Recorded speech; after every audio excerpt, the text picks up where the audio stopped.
बिहार में चिराग पासवान जी को मुख्यमंत्री बनाने को लेकर महाराणा प्रताप सेना के राष्ट्रीय अध्यक्ष डॉक्टर राजवर्धन सिंह परमार एनडीए को दी नसीहत। वहीं दिल्ली सुप्रीम कोर्ट के जाने माने अधिवक्ता डॉक्टर एपी सिंह जी ने दिल्ली के सीएम रेखा गुप्ता सरकार से कई मांगों को लेकर अपनी बात कही। आइए जानते हैं क्या कुछ कह रहे हैं। दिवाली की बहुत बहुत शुभकामनाएं पूरे देश के लोगों को, दुनिया के लोगों को। दिल्ली पहली बार 27 साल बाद ये दिल्ली में पहली ऐसी दिवाली है जब भारतीय जनता पार्टी की सरकार बन चुकी है। आज दिवाली पर पुजारियों को वेतन मिलना चाहिए था, सनातन धर्म बोर्ड का गठन होना चाहिए था।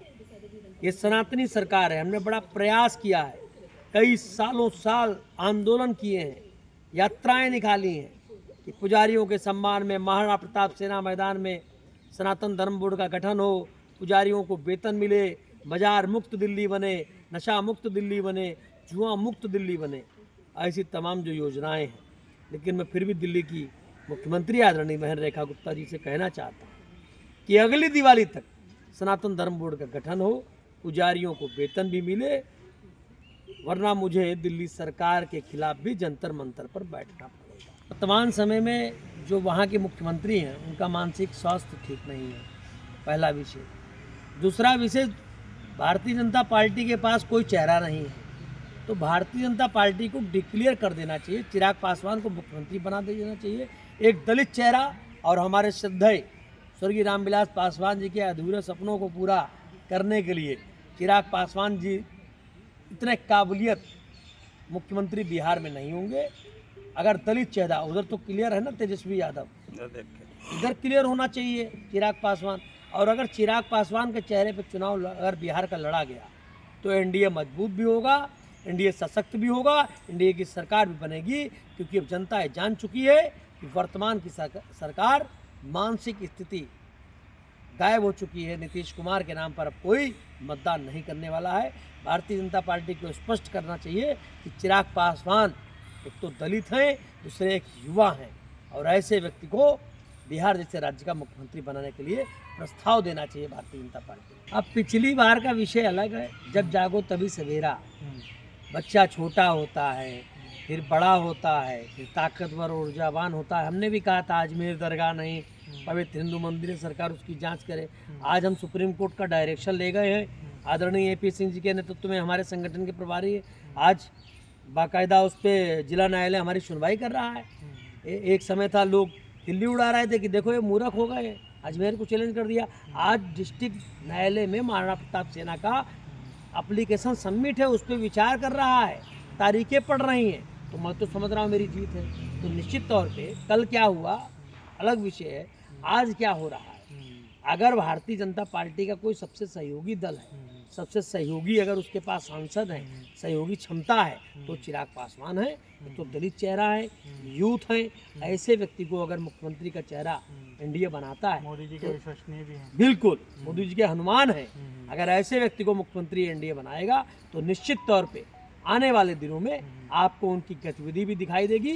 बिहारी फर्स्ट और बिहार फिस्ट का जो विजन है चिराग पासवान जी का, उसका भी महाराणा प्रताप सेना और मैं स्वयं राजवर्धन सिंह परमार समर्थन करता हूँ। महाराणा प्रताप सेना ने राज्यवर्धन सिंह परमार जिसके राष्ट्रीय अध्यक्ष हैं, उनके नेतृत्व में पूरी दिल्ली की 70 की 70 विधानसभा क्षेत्रों में एक बहुत बड़ा अभियान चलाया।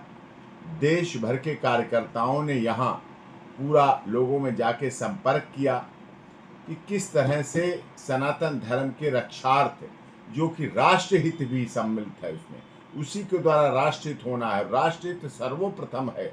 जिस काम के लिए महाराणा प्रताप ने कार्य किया राष्ट्रहित के लिए, वही कार्य महाराणा प्रताप सेना कर रही है।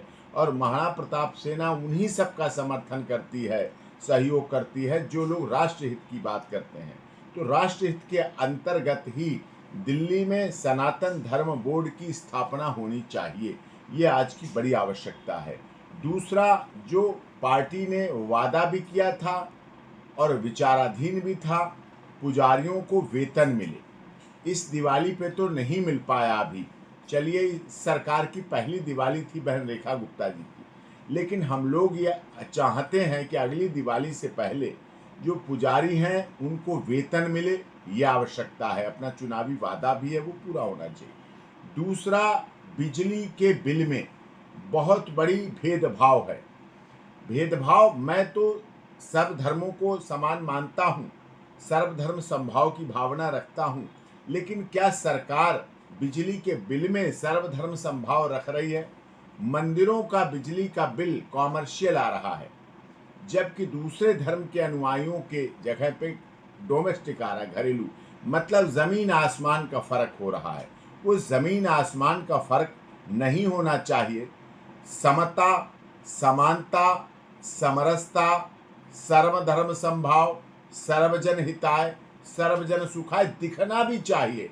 यदि दिखेगा नहीं तो फिर किस तरह से होगा? तो इस तरह से बिजली के बिल में भी, क्योंकि दिल्ली सरकार के अधीन है बिजली विभाग, TPDDL और ये सब जितने हैं, ये सब उसके अधीन है, तो उसके में भी आदेश होना चाहिए, जिससे कि सनातन धर्म जो राष्ट्र हित के लिए कार्य करता है उसका गरिमा बनी रहे, उनके मंदिरों में पूजा अर्चना प्रार्थना सभाओं में कोई कमी ना आए, और सभी धर्म एकजुटता के साथ अच्छी तरह रह सकें। नहीं, ये भेदभाव अगर बढ़ेगा तो फिर महाराणा प्रताप सेना को सड़क पर आना पड़ेगा, और सड़क से संसद की लड़ाई लड़ने में बहुत बाधाएं भी आती हैं, लोगों भी उग्र हो जाते हैं। हम नहीं चाहते हमारे महाराणा प्रताप के सैनिक, जो महाराणा प्रताप के जीते हैं, महाराणा प्रताप का नाम लेकर जीते हैं, उन्हें कोई और बातें आए। इसलिए हमारी सरकार है, हमारी अपनी बनाई हुई सरकार है, अपनी चुनी हुई सरकार है, और वो सरकार इस पर ध्यान दे।